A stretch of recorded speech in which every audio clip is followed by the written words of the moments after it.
الحمدللہ رب العالمین والصلاۃ والسلام علی سید الانبیاء والمرسلین اما بعد فاعوذ باللہ من الشیطان الرجیم بسم اللہ الرحمن الرحیم۔ محترم بزرگوں، دوستوں، نوجوان ساتھیوں، محترم بہنوں، پیارے بچوں، السلام علیکم ورحمۃ اللہ وبرکاتہ۔ آج کی ویڈیو میں نور محمدی صلی اللہ تعالیٰ علیہ وسلم کا ظہور اور اس کی برکتیں پہلا حصہ بیان کیا جائے گا۔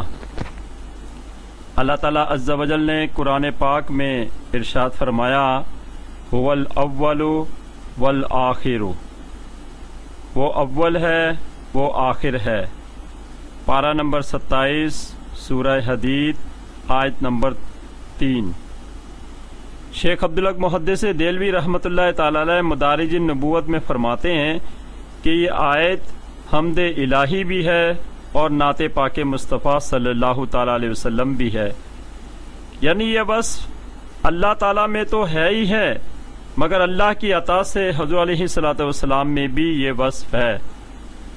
چنانچہ آپ اول و آخر ہیں، وہ اس طرح کہ آپ خلقت میں تو اول ہیں پر بعثت میں آخر ہیں۔ حضرت جابر رضی اللہ تعالیٰ عنہ نے ایک بار حضور علیہ الصلوۃ والسلام کی بارگاہ میں عرض کی، یا رسول اللہ صلی اللہ تعالی وسلم، مجھے بتائیے اللہ تعالیٰ عز و جل نے سب سے پہلے کس چیز کو پیدا فرمایا؟ رسول اللہ صلی اللہ تعالی وسلم نے ارشاد فرمایا، اے جابر، اللہ تعالیٰ نے سب سے پہلے اپنے نور سے تیرے نبی کے نور کو پیدا فرمایا۔ اسی طرح حدیث قدسی کا خلاصہ ہے، اللہ تعالیٰ عز و جل ارشاد فرماتا ہے، اگر میں حضور صلی اللہ تعالی وسلم کو پیدا نہ کرتا تو کچھ بھی پیدا نہ کرتا، حتیٰ کہ میں اپنے رب ہونے کو بھی ظاہر نہ کرتا۔ چنانچہ جب اللہ تعالیٰ عز و جل نے چاہا کہ میں اس دنیا میں پہچانا جاؤں تو اللہ تعالیٰ عز و جل نے اپنے نور سے حضور علیہ الصلوۃ والسلام کے نور کو پیدا فرمایا۔ پھر مخلوق اول نور مصطفیٰ صلی اللہ تعالی علیہ وسلم نے کئی ہزار سال تک رب کی عبادت کی، 4 رکعت نماز ادا کی، جس میں قیام، رکوع، سجود 70,000 برس کی مدت کے برابر تھا۔ جب پہلی رکعت کے سجدے میں پہنچے تو فجر کی نماز کی فرضیت مستقبل میں آپ کی امت کے لیے طے ہو گئی۔ جب دوسری رکعت کے سجدے میں پہنچے تو ظہر اور عصر کی نماز طے ہو گئی۔ جب تیسری رکعت کا سجدہ کیا تو مغرب کی نماز طے ہو گئی۔ جب چوتھی کے سجدے میں پہنچے تو عشاء کی نماز کی فرضیت طے ہو گئی۔ پھر اس نور مصطفیٰ صلی اللہ تعالی وسلم نے 2 رکعت نماز ادا کی، اس طرح نہیں جیسے آج ہم اور آپ جلدی جلدی نماز پوری کر لیتے ہیں، بلکہ نور مصطفیٰ صلی اللہ تعالی وسلم نے 1000 سال تک قیام کیا، پھر 1000 سال تک رکوع میں رب کی حمد کی، پھر 1000 سال تک قومے میں رب کی حمد کی، پھر 1000 سال تک سجدے میں رب کی تعریف کی، پھر 1000 سال تک جلسے میں رب کی تعریف کرتے رہے، پھر 1000 برس تک دوسرے سجدے میں رب کی حمد بیان کرتے رہے۔ اسی طرح دوسری رکعت پوری کی۔ جب 2 رکعت نماز پڑھ کر فارغ ہوئے تو اللہ تعالیٰ عز و جل کا دریائے رحمت جوش میں آیا، ارشاد فرمایا، مانگو کیا مانگتے ہو؟ حضور علیہ الصلوۃ والسلام نے عرض کی، اے رب، میں نے تیرے بتانے سے جانا کہ تو مجھے ایک امت کا نبی بنائے گا، تو مولا ان میں گناہگار بھی ہوں گے، آج تو نے فرمایا ہے مانگو، تو میں تجھ سے اپنی امت کی مغفرت چاہتا ہوں۔ اللہ تعالیٰ عز و جل نے ارشاد فرمایا، اے محبوب، جو بھی تیرے سچے امتی ہوں گے میں انہیں بخش دوں گا۔ پھر جب اللہ تعالیٰ عز و جل نے زمین میں اپنا خلیفہ بنانا چاہا تو آدم علیہ السلام کے پتلے کو تیار کیا اور حضور علیہ الصلوۃ والسلام کے نور کو آدم علیہ السلام کی پشت اطہر میں رکھ دیا۔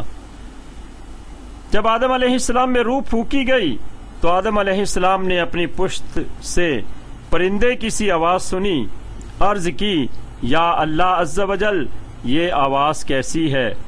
اللہ تعالیٰ عز و جل نے ارشاد فرمایا، اے آدم، یہ میرے محبوب کی تسبیح کی آواز ہے۔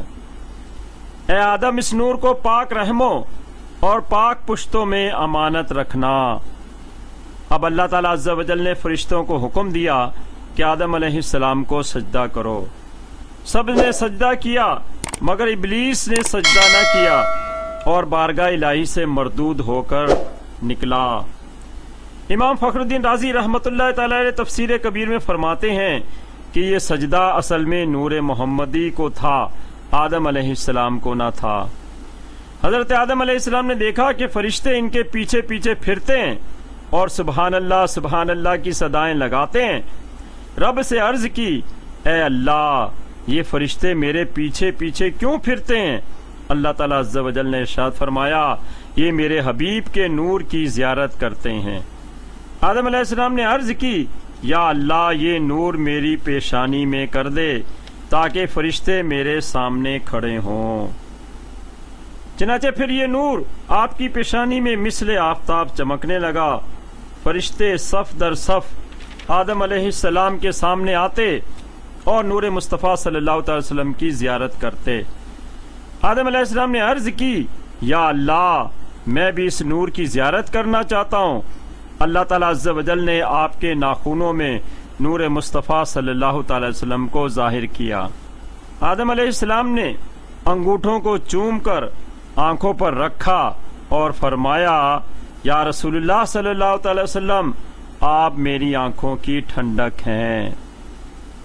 اب آپ نور مصطفیٰ صلی اللہ تعالی وسلم کی زیارت کرتے اور فرماتے، ظاہر میں تو تم میرے بیٹے ہو لیکن حقیقت میں میرے بھی باپ ہو۔ گر خدا آپ کو پیدا نہ کرتا تو میں بھی نہ ہوتا۔ آدم علیہ السلام سے نور شیس علیہ السلام میں پہنچا، وہاں سے مختلف لوگوں سے ہوتا ہوا ادریس علیہ السلام میں پہنچا۔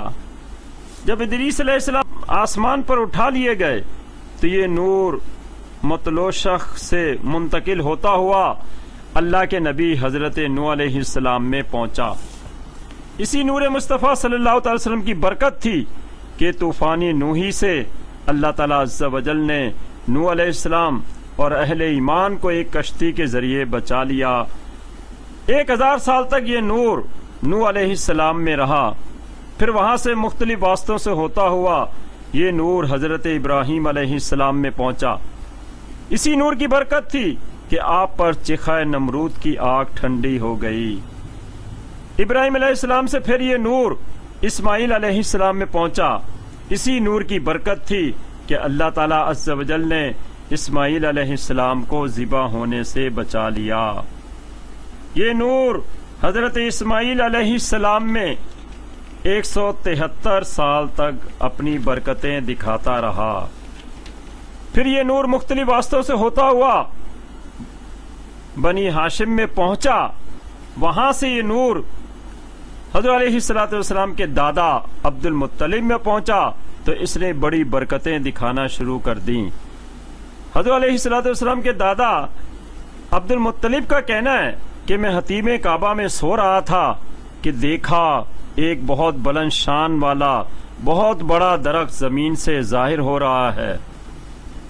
میرے دیکھتے ہی دیکھتے وہ بڑھتا چلا گیا اور اس کی شاخوں نے آسمان کو چھو لیا اور عرض میں وہ مشرق و مغرب تک پھیل گیا۔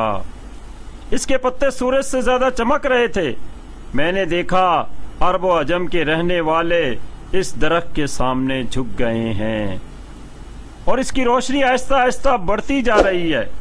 پھر میں نے دیکھا کہ قریش کے کچھ لوگ اس کی شاخوں سے لپٹ گئے اور کچھ لوگ اس کو کاٹنا چاہتے ہیں، لیکن جب وہ اس خیال سے اس کے قریب آتے ہیں تو ایک ایسا نوجوان کہ اس جیسا خوبصورت میں نے آج تک نہیں دیکھا درخت کاٹنے کے ارادے سے آگے بڑھنے والوں کو روک دیتا ہے۔ اس نوجوان کے جسم سے ہر طرف خوشبو پھیل رہی ہے۔ میں نے چاہا کہ اس عظیم الشان درخت کی شاخوں سے لپٹ جاؤں، مگر میں باوجود کوشش کے اس درخت تک نہ پہنچ سکا۔ میں نے اس نوجوان سے اس کی وجہ پوچھی تو اس نے کہا قسمت والے لپٹ گئے ہیں۔ یہ جملہ سن کر میں بیدار ہوا اور میں نے یہ خواب جا کر ایک کاہنہ عورت کو سنایا۔ خواب سنتے ہی اس کا چہرہ بدل گیا، گھبرا کر بولی، اے عبد المطلب، تیری نسل سے ایک ایسا لڑکا پیدا ہوگا جو مشرق و مغرب کا شہنشاہ ہوگا اور پوری دنیا اس کی عظمت کے سامنے جھک جائے گی۔ اللہ تعالیٰ عز و جل سے دعا ہے کہ اس سب باتوں کو یاد رکھ کے اس پر عمل کرنے کی توفیق عطا فرمائے۔ بقیہ حصہ انشاءاللہ اگلی ویڈیو میں بیان کیا جائے گا۔ وما علینا الا البلاغ۔